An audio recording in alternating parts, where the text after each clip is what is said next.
All right, so for tech news, we have Apple coming out with some new VR headsets. Have you seen that? Yeah, I did. It was pretty impressive. I like the web rollout they had. It looks like a much better version of the Oculus. It's a little bit, maybe it fits a little better on your face, looks more like a ski mask. And That, I that's think what it's we a were all cool. craving. Yeah, exactly. The future of AR is just to be going skiing inside, so you don't have to worry about cold weather. With your eyes weirdly plastered on the front through another monitor that just shows your eyes. Not creepy at all.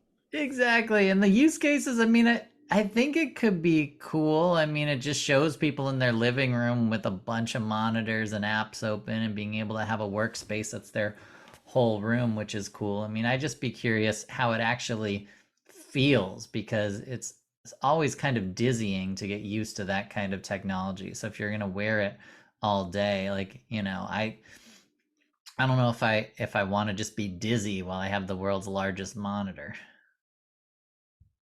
Yeah, I think the latency is extremely low, so that might be mitigated, but it's still going to be there. A few people online who said they tried it, imagine maybe 30 minutes you would use it and not feel not feel a certain way, which is good because the battery lasts for 2 hours, so you're not going to want to wear it for as long as the battery lasts. Granted, you can connect the battery to like the wall outlet and not be mobile, so if you want to Okay. watch a movie, you could do that. And I imagine there's probably some extended power banks that you can put. But yeah, it's heavy and it's still going to be sweaty in there.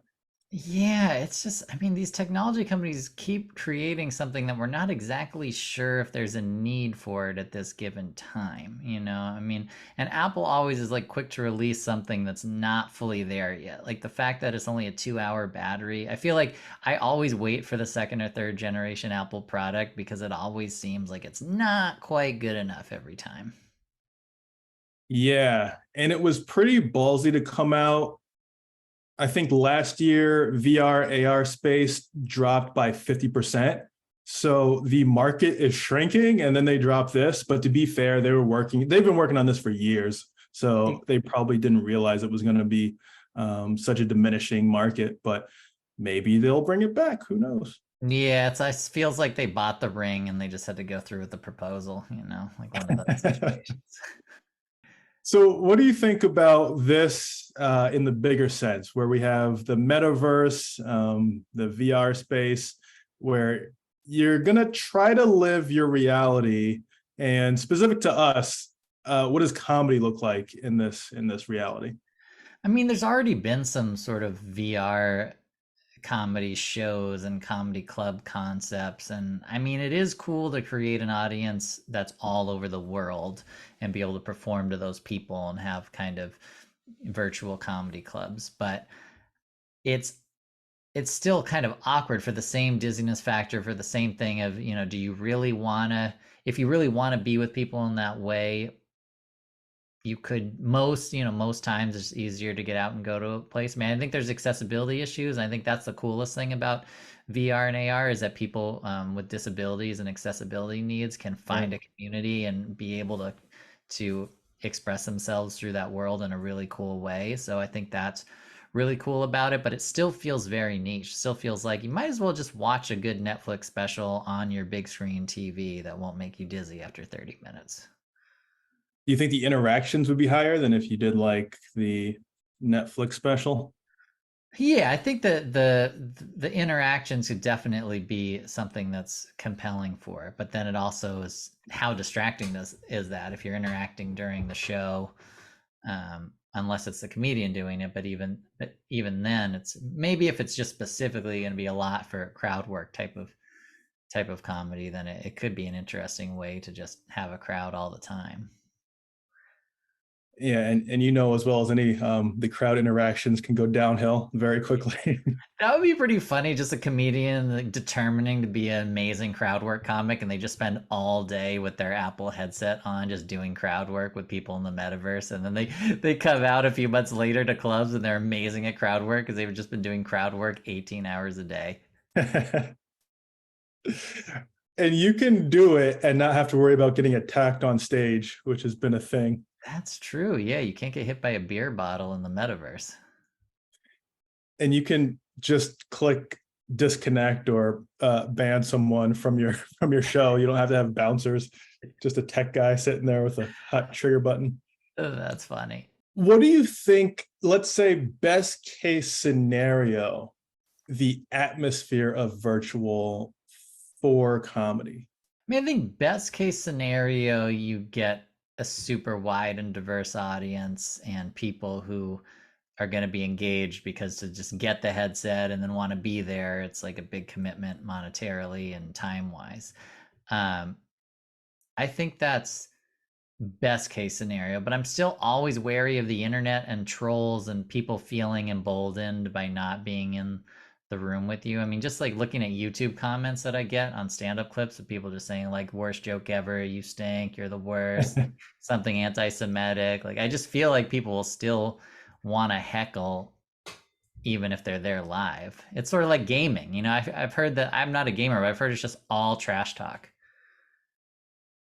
Yeah, I was a big gamer.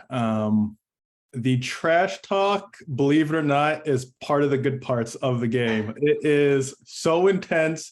You come home after a crap day, everyone's on the same page. Like, this is a release. Like, we just, like, you get the worst hate crimes ever, and you're like, wow, oh, beautiful. Well done. Well done, 7-year-old I'm yelling about in Call of Duty. Well, then that sounds terrible. Then the heckling in a virtual comedy club is going to be stuff like, "I hope you can't have children." It's gonna Yeah. Yeah, it's definitely different because Call of Duty, it doesn't really ruin your performance, if anything. I mean, you're pretending to kill people on screen. sure. Someone yelling a racial epithet is just going to be funny at that point. Yeah. But yeah, if you're trying to do like basically your livelihood, like perform comedy, entertain people, and someone's heckling, it's a whole different mindset where it just ruins the whole vibe. It ruins it for other people too. Yeah, I think one cool thing is in the same way that you can post jokes on social media, whether it's text or a video of it, and see how it does engagement wise. I think it could be a really cool way for comics to use it almost as like an open mic. Like there's always people that are down to watch a comic do material. I feel like they would be into that idea of just being able to pop in and try a bunch of jokes and see how they do.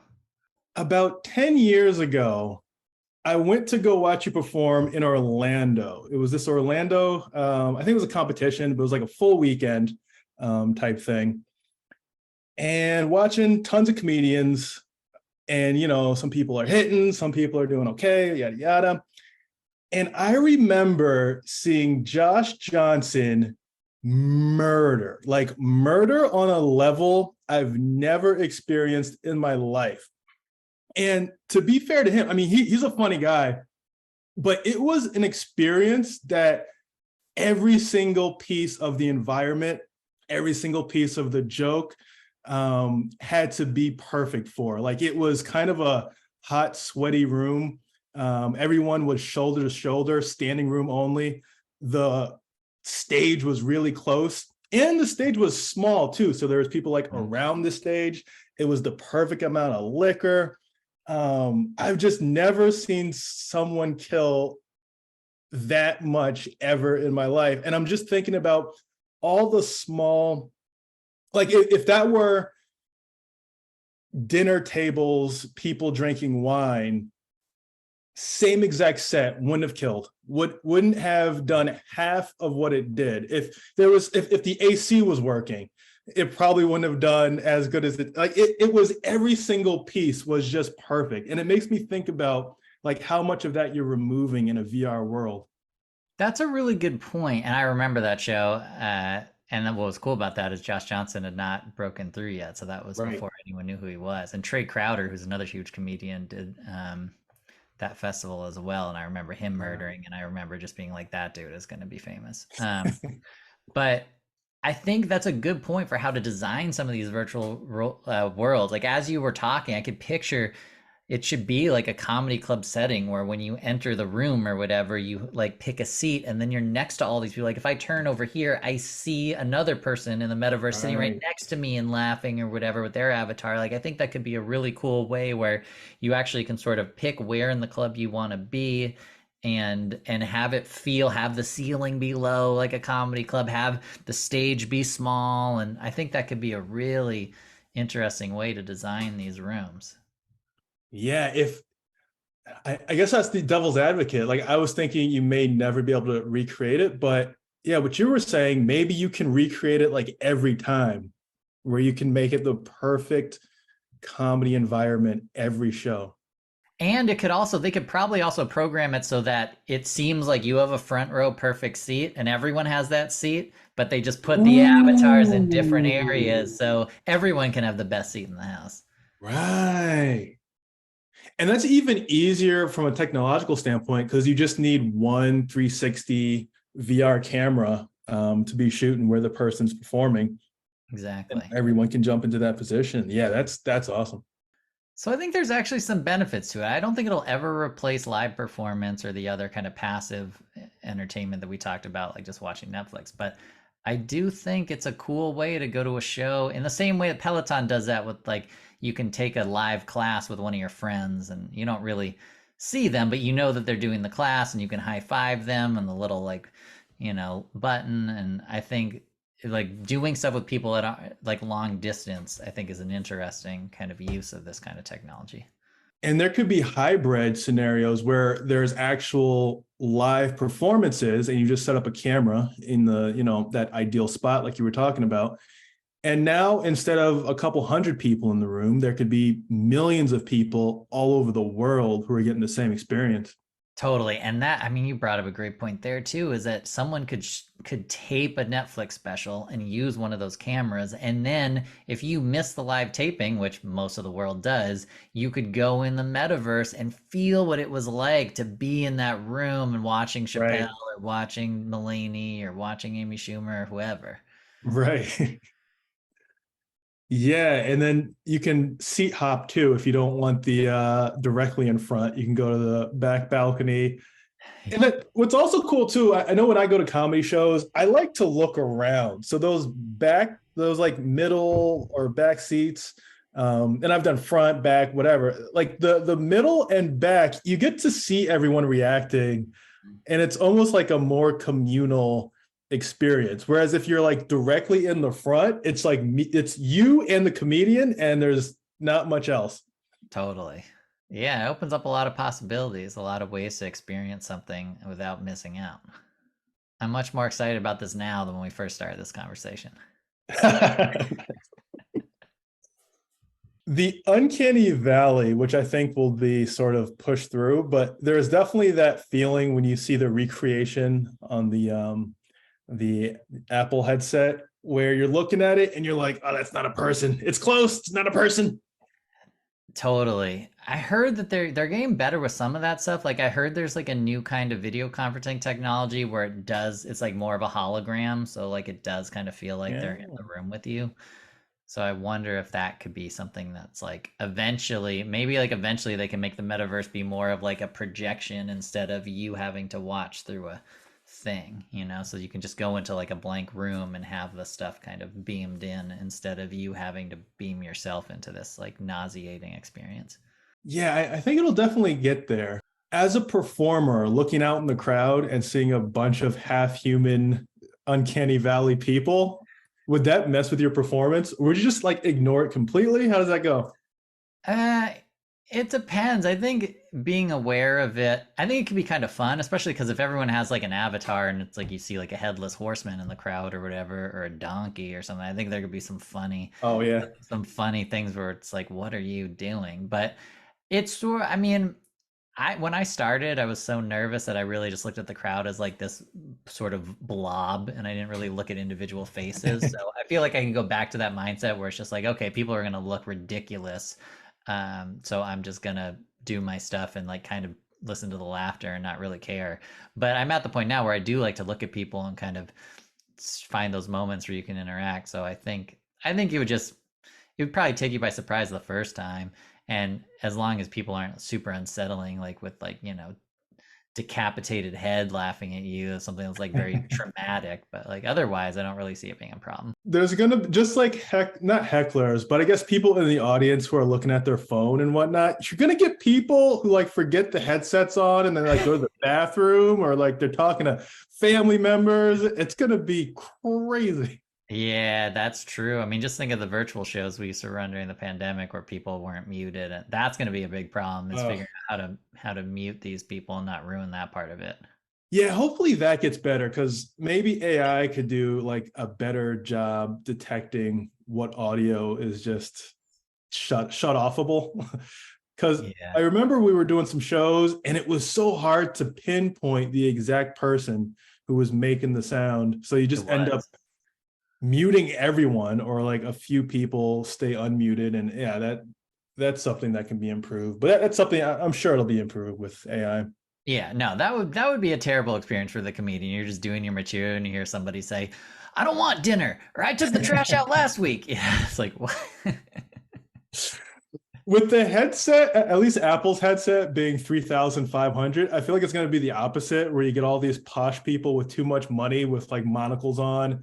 The audience is all people being like asking their assistant to help them put this on better. Hey, Jake, I'm having trouble with the strap again. Yeah, nothing but rich people problems being heckled like it's Maigre Poupon, which is for some reason still a rich people food in my head from that commercial. Ugh, 3,500. That's really prohibitive. But that's how it always starts. It's always way too expensive and then goes way down. Yeah, it's offensive. I think it's the Quest Pro. It has the whole pinch hand gesture thing and whatnot, and it's God nowhere close to that price. They're gonna come down in the. I mean, to be fair, they're gonna come down in Apple numbers. Apple doesn't have real money. They have this like weird Right. monopoly money. So they're Right. gonna be like, oh, it's 2,000 now, while every other headset is between 300 and 1,000. They're like, is that better? Did you do better, Apple? I don't know. Hope you guys like this video. Be sure to like and subscribe and laugh. Kaya, did I miss anything? If you didn't like the video, like ironically. Subscribe against your will?